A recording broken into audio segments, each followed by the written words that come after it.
హైదరాబాద్లో పాత పుస్తకాలకు పెట్టింది పేరు కోటి. ఇక్కడ కోటిలో సెకండ్ హ్యాండ్ పుస్తకాలకు సంబంధించి ప్రజెంట్ మార్కెట్ ఎట్లా ఉంది, ఇక్కడ ఏమేమి రకాల పుస్తకాలు దొరుకుతూ ఉంటాయి, గతంలో సెకండ్ హ్యాండ్ పుస్తకాల మార్కెట్ ఎట్లా ఉంటుండే, ఈ సెకండ్ హ్యాండ్ పుస్తకాలు కొనుక్కోవడానికి పాఠకులు ప్రస్తుతం వాళ్ళ అభిరుచులు ఎట్లా ఉన్నాయి, ఎట్లాంటి పుస్తకాలను కొనుక్కుంటున్నారు, అసలు మార్కెట్లో ఏ విధమైన పుస్తకాలు దొరుకుతూ ఉన్నాయి, పాఠకులకు సంబంధించి ఇటు పుస్తకాలు అమ్మే వాళ్ళకు సంబంధించి కానివ్వండి, పాఠకులకు సంబంధించినటువంటి ఆలోచన విధానాలకు తగ్గట్ల పుస్తకాలు ఉన్నాయా లేదా అనేటటువంటి విషయాలను గ్రౌండ్ రిపోర్ట్ ద్వారా తెలుసుకుందాం.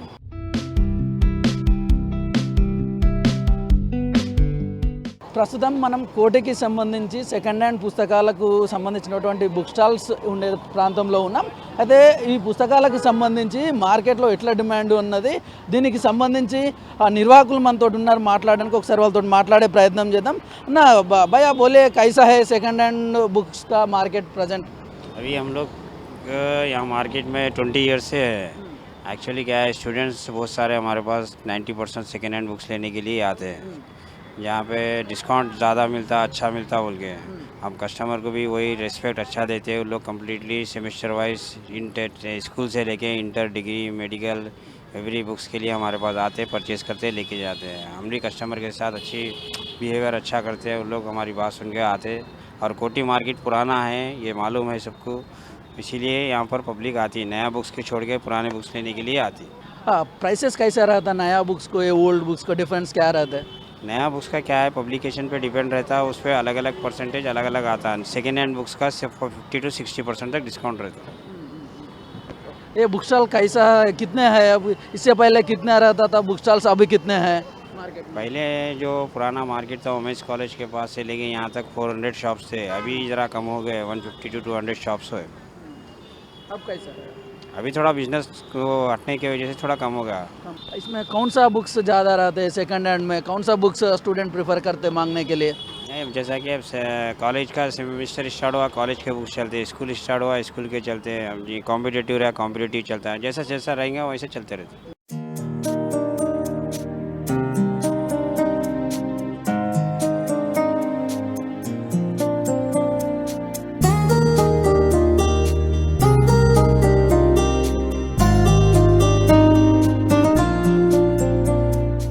ఈ సెకండ్ హ్యాండ్ పుస్తకాలను కొనుక్కోవడానికి కొంతమంది విద్యార్థులు వచ్చారు. ఒకసారి వాళ్ళతో మాట్లాడే ప్రయత్నం చేద్దాం, వాళ్ళు ఎట్లాంటి పుస్తకాలు కొంటా ఉన్నారు, వాళ్ళ ఆసక్తులు ఏమున్నాయి అనేటటువంటివి కూడా తెలుసుకునే ప్రయత్నం చేద్దాం.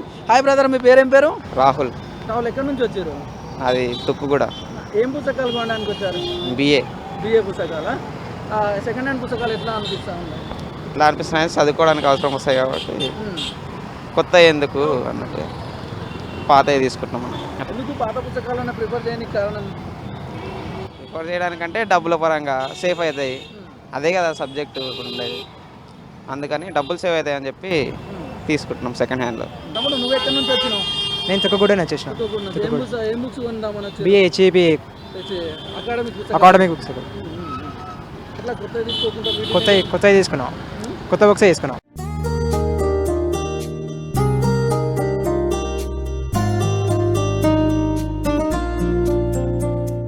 ఈ కాలంలో పుస్తకాలు చదివే వాళ్ళు తగ్గుతున్నారు, కానీ మా లాంటి ఓల్డ్ స్కూల్ వాళ్ళు పుస్తకాల మీదనే, హార్డ్ కాపీస్ మీదనే డిపెండ్ అవుతారు, దాంట్లోనే ఆనందం. సార్, ఈ ముఖ్యంగా ఈ ఓల్డ్ బుక్స్కు న్యూ బుక్స్కి తేడా ఏమవుతుంది సార్? పాత పుస్తకాలకు దీనికి? న్యూ బుక్స్ అమెరికన్ లాంగ్వేజెస్లో ఉంటాయి, ఓల్డ్ బుక్స్ బ్రిటిష్ లాంగ్వేజ్లో ఉంటాయి, అది మాకు కొంచెం కంఫర్టబుల్గా అనిపిస్తుంది. ఈ యంగ్ జనరేషన్స్కి ఏం చెప్తారు పుస్తకాలకు సంబంధించి, ఏవి చదవమంటారు? వాళ్ళకి మేమేం సజెషన్ ఇస్తాము బా, వాళ్ళంతా ఆర్టిఫిషియల్ ఇంటెలిజెన్స్ మీద డిపెండ్ అయినారు, ఏ సీజన్కి అది సరిపోతుంది కాబట్టి దాన్నే ఫాలో కావాలి.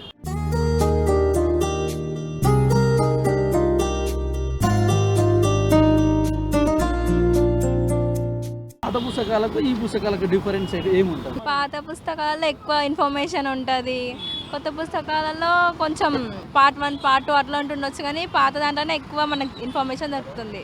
మా కాలేజ్లో అయితే మేడమ్స్ పాతయే యూజ్ చేస్తారు. పాతయే యూజ్ చేస్తే ఎక్కువ ఇన్ఫర్మేషన్ ఉంటుంది, అన్ని కలెక్షన్ అందులోకించే వస్తుంది. ఓల్డ్ బుక్స్లో మనకి హిస్టరీకి సంబంధించినవి అన్నీ దొరుకుతాయి, ఇంకా న్యూ బుక్స్లో న్యూ ఎడిషన్స్లో హిస్టరీకి సంబంధించినవి ఉండేవి. ఇప్పుడు న్యూ ఎడిషన్ బుక్స్ కోసం వచ్చినాం మేము సెమ్ 4కి. BCom honours degree. ఎందుకు సెకండ్ హ్యాండ్ పుస్తకాలను ప్రిఫర్ లేదు, చేస్తున్నారు? ఇప్పుడు నేను న్యూ ఎడిషనే తీసుకుంటున్నా, కానీ సెకండ్ హ్యాండ్లో ఎక్కువ ఇన్ఫర్మేషన్ ఉంటుంది అనేసి అన్నారు, అందుకని చూడడానికి వచ్చినాము. స్టోరీస్ బుక్స్, హిస్టరీ బుక్స్ కూడా ఉన్నాయి ఇక్కడ అన్నీ. ఎట్లా ఉన్నాయి? సో స్టోరీకి సంబంధించిన పుస్తకాలు ఎట్లా అనిపిస్తుంది? హిస్టరీకి సంబంధించినవి బాగుంటాయి, మహాభారత అవన్నీ అవి చూస్తాను నేనైతే, వేరే ఏమో తెలియదు నాకు. మామూలుగా రేట్లు ఎట్లా ఉంటాయి సెకండ్ హ్యాండ్ స్టోరీకి సంబంధించి? సెకండ్ హ్యాండ్ అంటే న్యూ ఇచ్చి అవి తీసుకుంటారు నార్మల్గా. రేట్లు ఒక్క బుక్ 300 ఉంటుంది, 450 ఉంటుంది టెక్స్ట్ బుక్స్ న్యూ అయితే. ఓల్డ్ అయితే 150-200లో ఇస్తారు. ఈ పోయెట్స్ సంబంధించినటువంటి పుస్తకాలు ఎట్లా అనిపిస్తాయి? పోయెట్స్ సంబంధించిన పోయెట్స్ నావెల్స్ బాగుంటాయి, కోట్స్, థాట్స్, వివేకానంద బుక్స్ ఉంటాయి, అవన్నీ బాగుంటాయి.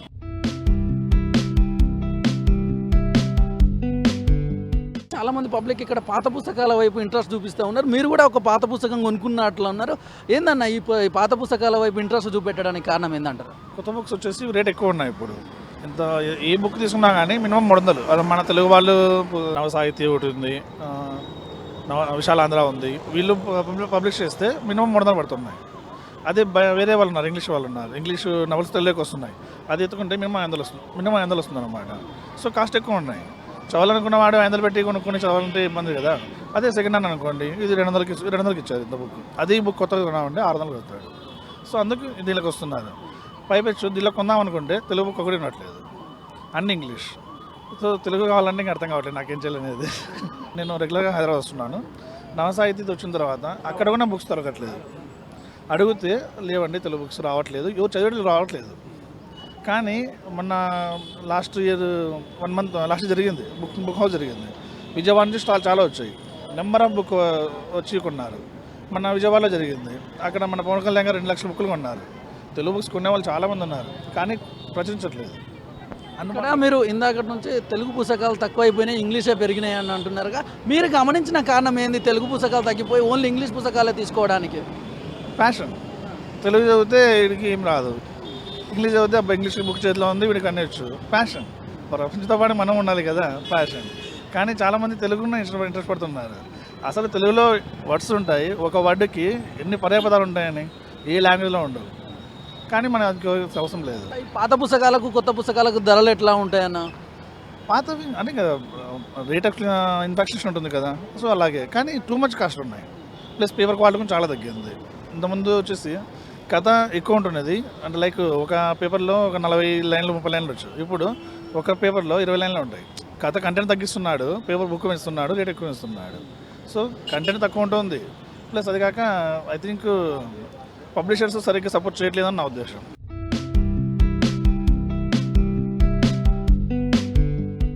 ఈ సెకండ్ హ్యాండ్ పుస్తకాలకు సంబంధించి ప్రజెంట్ మార్కెట్ ఎట్లా ఉంది, పబ్లిక్ నుంచి ఎట్లాంటి డిమాండ్ ఉందన్న పాఠకుల నుంచి? ముందటికప్పటికి చాలా డౌన్ అయిపోయింది సార్. ఎందుకంటే కోవిడ్ వచ్చిన పని ఇంకోటి డౌన్ అయిపోయింది, చాలా డౌన్ అయిపోయింది. ప్రజల ఆలోచన కూడా కొంచెం వేరే దగ్గర పోతుంది, పైసలు సంపాదించే దగ్గర పోతుంది, చదువులో తక్కువ అయిపోయింది. ఇప్పుడు ఇంతకుముందు ఎన్ని ఉంటుండే ఓల్డ్ బుక్స్, ప్రజెంట్ ఎంతకు వచ్చినాయి అన్న? మీరు ఎప్పటిసంది ఈ ఓల్డ్ బుక్స్ సంబంధించినటువంటి సేల్స్ చేస్తూ ఉన్నారు? 15 ఇయర్స్ నుంచి చేస్తున్నాను సార్ ఇక్కడ. 15 ఇయర్స్ అంటే సేల్స్ చాలా ఉండే. అప్పుడు బుక్స్ కూడా ఇంజనీరింగ్ స్టూడెంట్స్ వస్తుండే, అందరూ ఒక్కొక్క ఇంజనీరింగ్ ఫస్ట్ ఇయర్ అంటే మీకు 7 బుక్లు వస్తుండే. అవన్నీ తీసుకొని చదివితే కూడా 2-3 వేల బిల్ అవుతుండే. ఇప్పుడు ఏం లేదు, అంతా ఆల్ ఇన్ వన్ అయిపోయి చదువుకోవాలి, ఎగ్జామ్ రాసేయాలి, అంతే, ఏం లేదు అందులో. మా దగ్గర ఆన్లైన్లో కొనుక్కుంటున్న కస్టమర్ అట్లా కూడా ఉంటుంది కదా సార్.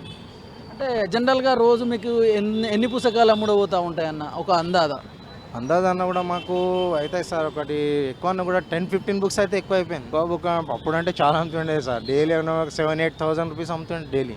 ఇప్పుడు డౌన్ అయిపోయింది, ఆల్రెడీ 2,000-3,000 అంతే ఎక్కువ అయిపోయింది.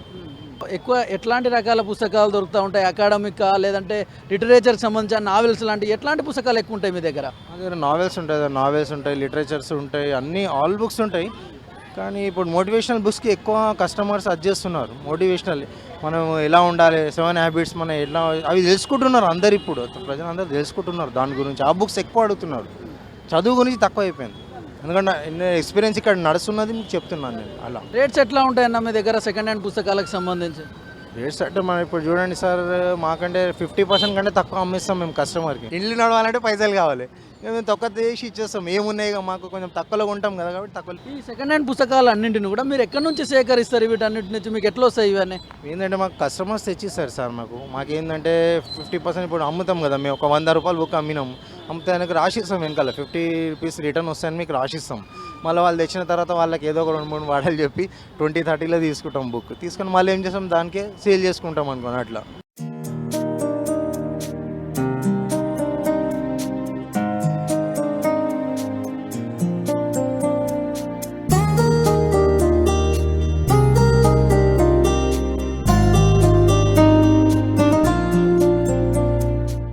ప్రస్తుతం సెకండ్ హ్యాండ్ పుస్తకాలకు సంబంధించి మార్కెట్ ఎట్లా ఉందన్న? మీరు ఎన్ని సంవత్సరాల సంది సెకండ్ హ్యాండ్ పుస్తకాలు అమ్ముతా ఉన్నారు? 20 ఏళ్ళ నుంచి అమ్ముతున్నాయి. బ్యారెల్ లేవు, అన్ని సిస్టమ్లు నెట్లు వచ్చిన పంచి కూడా మాకు బ్యారెలే ఉంటాయి. ఆన్లైన్లో ఏదైనా చిన్న చిన్న బుక్లు కావాలంటే మొత్తం ఆన్లైన్లో చీటింగ్ చేస్తున్నారు, అట్లా ఇస్తున్నారు. అన్ని ఇట్లా వేసుకొని మొత్తం పెద్ద పెద్ద బుక్లు అన్నీ స్కూళ్ళలో కాలేజీలో అన్నీ అక్కడనే తీసుకుంటున్నారు. ఇక అమ్మడమేమో ఇక్కడ, కొనడమేమో అక్కడ. ఇక మేము ఎండుకోవాలన్నట్టుగా అయిపోతుంది. ఇక చూసుకుంటే 25 ఏళ్ళు అవుతుంది. 4 ఏళ్ళు పని చేసుకునే 2002 నుంచి షాప్ పెట్టుకున్నాడు నేను 2002లో. ఇప్పుడు మీరు చూస్తే ఇంతకుముందు షాప్ ఉండే అంటున్నారు, ప్రస్తుతం మీద అంతా చిన్నగా అయిపోయింది. డబ్బులు తీసేసారు కదా, డబ్బులు తీసేసినప్పుడు జిడ్డ పెట్టుకుంటాను అంతే. అదే లోపల మడిగా ఒక దాంట్లో పార్ట్నర్స్ ముగ్గురం ఉంటాం, కట్టుకుంటాం ఇట్లా బయట పెట్టుకొని అమ్ముకోవడం. ఒకప్పుడు ఎన్ని షాప్స్ ఉండే, ఇప్పుడు ప్రజెంట్ ఎన్ని షాప్స్ ఉన్నాయి ఈ సెకండ్ హ్యాండ్ పుస్తకాలకు సంబంధించి మీకు ఐడియా ఉన్న ప్రకారం చెప్పండి. చాలా ఉన్నాయి కదా ఆడ, మెయిన్ డబ్బులు చాలా ఉండే. ఇక్కడ ఆ డబ్బులు పోయినప్పుడు 2006 నవంబర్ 6 పోయినాయి అవి.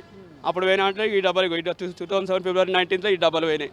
ఈ డబ్బలు పోయిన పంచి గిట్టినాయి, ఆ పంచి గిట్టిన అవుతుంది. ఇక అది ఆ లైన్లో ఇలా వచ్చిన పంచి ఇక్కడనే అవుతుంది, బేరాలు ఇక్కడనే అవుతున్నాయి. ఇక పొద్దున కూర్చుంటే ఒక పూటకు గిరాక్ అన్నట్టు కూడా గతి లేదు. పూటకు గిరాకి 200-300, ఇంకా వారంలో ఒక రోజుకు 500-1000 రూపాయలు అట్లా అవుతున్నాయి. గంట వారంలో ఒక రోజు కనీసం కూలి పైసలు నెలలు వచ్చిపోయి బస్ కిరాలు చాయ్ పైసలు అవే అవుతున్నాయి. వచ్చిపోయి బస్ కిరాలు చాయ్ పైసలు. చూసాం కదా, కోటిలో ఉన్నటువంటి సెకండ్ హ్యాండ్ పుస్తకాలకు సంబంధించి గతంలో ఉన్నన్ని సేల్స్ కూడా లేవు. ప్రస్తుతం సేల్స్ తగ్గినాయి.